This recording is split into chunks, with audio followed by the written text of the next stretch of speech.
This is how I have my hoses routed for the VMC brush cutter. Both the lines come off of one side, and this when I had purchased it from the original owner had, I believe, they're 8-foot long hoses on it, which would have gone up to some quick connects up here.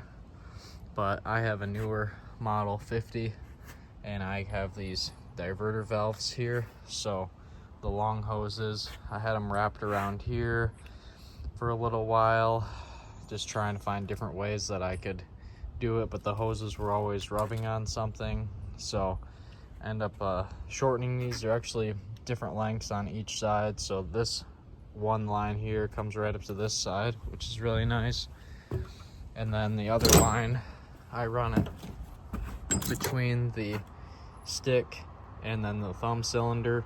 You can't have the thumb completely collapsed. You have to move it out just a little bit so that you can get the fitting through down here, and then have it connected just right over here, so really keeps from catching the hoses on anything. I wish I knew how long the hoses were, but it's really not that hard to figure out if you already have one with the 8-foot hoses on it. Just kind of set it up like this and then figure out how much shorter you want them.